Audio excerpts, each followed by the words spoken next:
Welcome to this Tech and Space Leaders Show, where we learn lessons from leaders of the next frontier. I am your host, Lisa Dreher, and I'm really excited to introduce our guest for today, Thomas Pawlak. He is the co-founder and CEO of Lesath International. Welcome to the show, Thomas. Thank you, Lisa. Glad to be here. It's great to have you here. Thank you for making time. Maybe we can start by having you just give us a little bit of background on yourself and Lesath International. Yeah, that'd be great. Thank you. I grew up watching a movie called Space Camp. I don't know if everybody's ever saw it, but if you haven't, you should. It's a great movie. And it kind of inspired me to find a way to help humanity. And throughout the course of my career, I got into healthcare and healthcare management to try to help people the best way I knew how.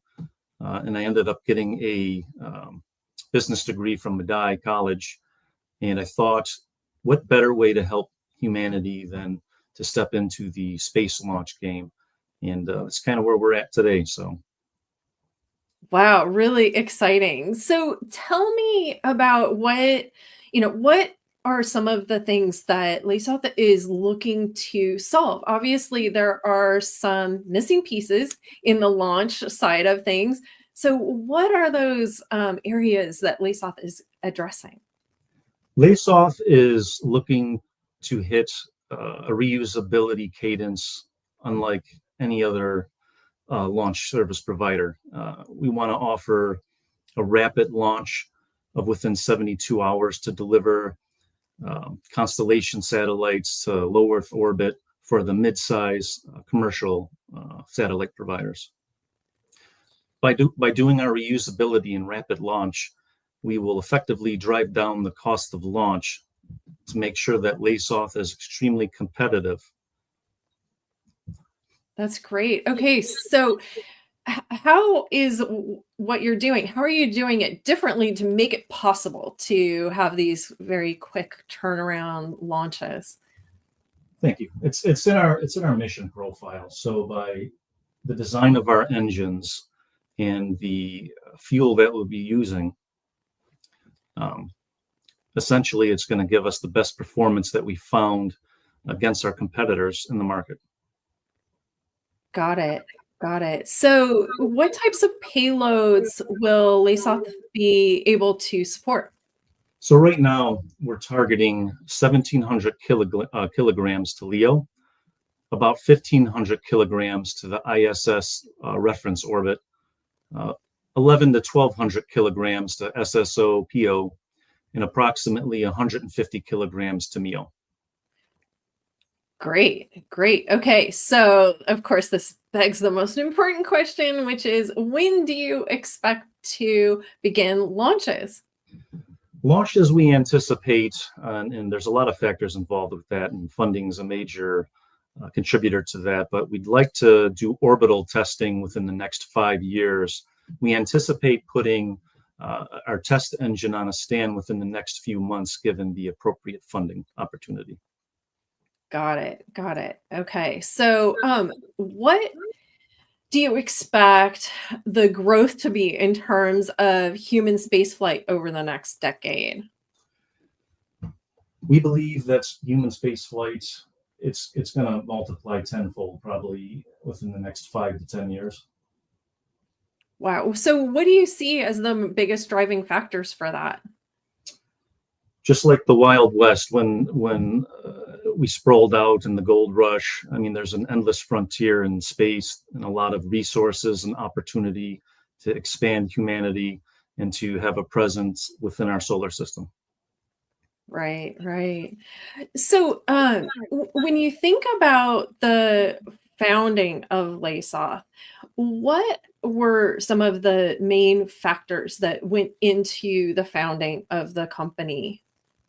Yeah, so we founded Lesath in April of 2021 with the objective to connecting humanity in space and open access up to all, even smaller payloads, for universities, small startup companies, like ourselves, and just kind of offer that opportunity to all of humanity and not just a select few that can afford high ticket launches. So, the main focus from the get-go was driving down the cost and the time that it would take to get those payloads to orbit. Right, right. Do you, so I think, obviously there's a number of launch providers, but one in particular that seems to have the biggest corner on the market right now. Do you think that there's plenty of room in the market for other players?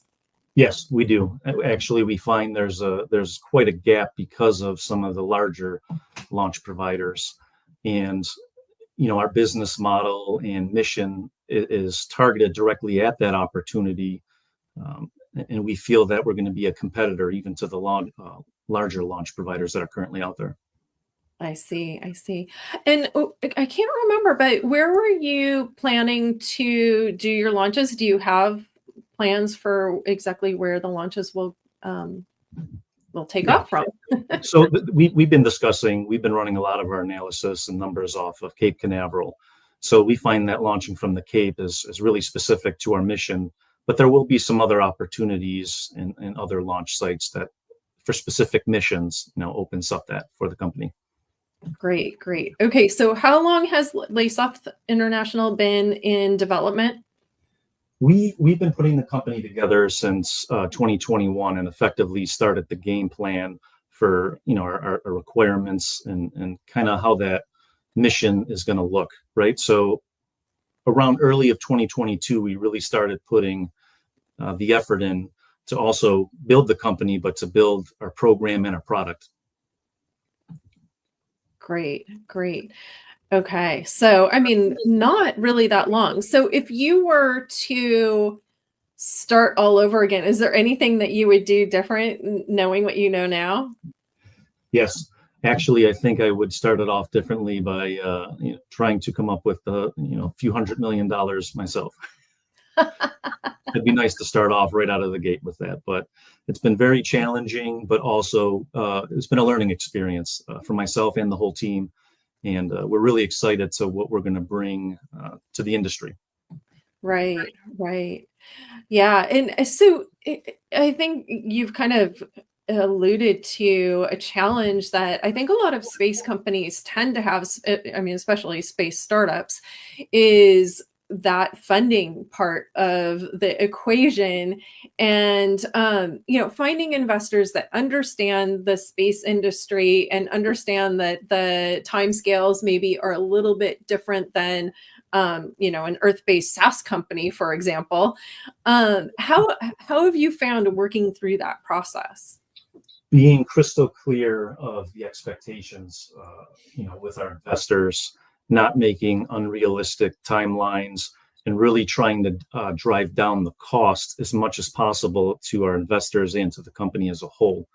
And no wasteful spending, and to really have a strategic game plan in place for checks and balances to ensure that that goal is met. Right, right, right. I think that we also tend to run into roadblocks along the way as we're developing things, especially something as ambitious as what you're working on at Lesath. So, what have you found are the most effective ways to work around or through those roadblocks that you just inevitably run into? So when we come up with a roadblock at Lesath, we like to have team meetings to discuss and kind of map out, if we went down the left road or the right side of the road, what's going to be the deliverable from that?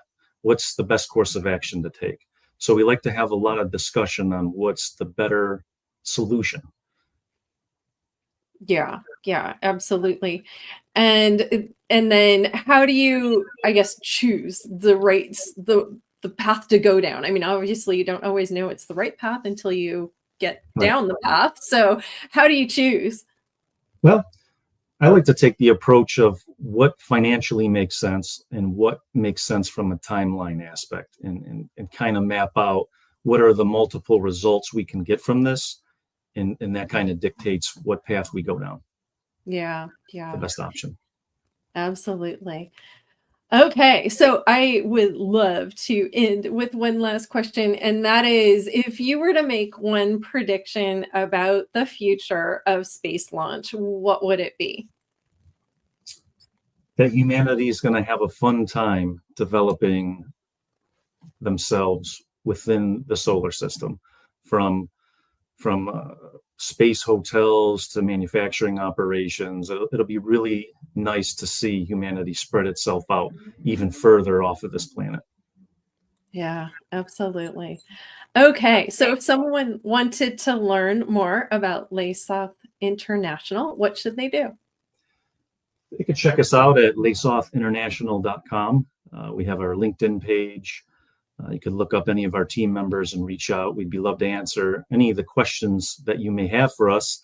And we look forward to you learning more about our company. Fantastic. Thomas, thank you so much for making time to be here today. We really appreciate it. It's been a pleasure. I'm glad to be here. Thank you. And I do want to take a moment to thank GuideForce for hosting these sessions. To learn more about GuideForce, you can visit guideforce.com. And we'll see you next time on the Tech and Space Leaders Show.